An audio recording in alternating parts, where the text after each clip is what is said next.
Sekitar 715 pendayung, 55 perahu bidar mini, perwakilan 17 kabupaten kota se-Sumatera Selatan meramaikan peringatan Hari Ulang Tahun Tentara Nasional Indonesia ke-80 tahun, di venue Dayung dan Kano Regata Jakabaring Sport City Palembang. Ulang tahun TNI di Sumatera Selatan dibalut dengan semangat kebudayaan merawat kearifan lokal dengan olahraga maritim dan tradisional masyarakat Sumatera Selatan.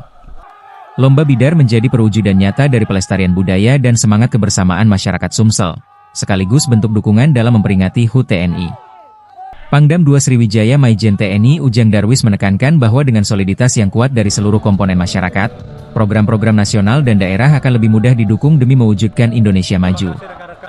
Kita tahu nih kalau bidar ini kan perahu kayu panjang ini kan sudah tahu kalau kita buka di internet itu image-nya pasti ke Sumatera Selatan khususnya kota Palembang. Makanya kita coba lestarikan ini dan kita coba angkat ya event ini. Nanti ke depan mungkin kita undang daerah-daerah lain selain dari Sumatera Selatan.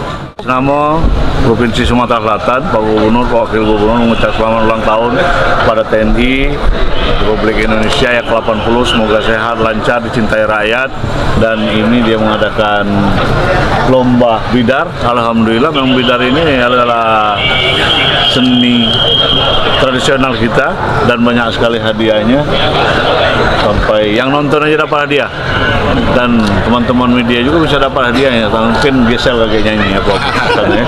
Alhamdulillah, dan kita support dan kita harus bersatu padu dengan TNI rakyat supaya negara kita kuat. Amin.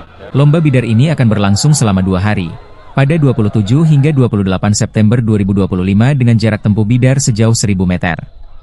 Antusias warga mengikuti ajang olahraga tradisional ini sebagai bentuk dukungan kepada TNI, agar ke depan TNI dapat terus bersama rakyat dan menjaga keamanan negara kesatuan Republik Indonesia. Ngirim dari Ormas Dejos, ngirim 2 tim, itulah Dejos A sama Dejos B. Targetnya seperti apa, Pak? Ya targetnya kita tidak milih menang kalah, yang penting kita ikut berpartisipasi dalam rangka HUT TNI yang ke-80. Dari Palembang, Muhammad Riza Fahlevi, AY News melaporkan.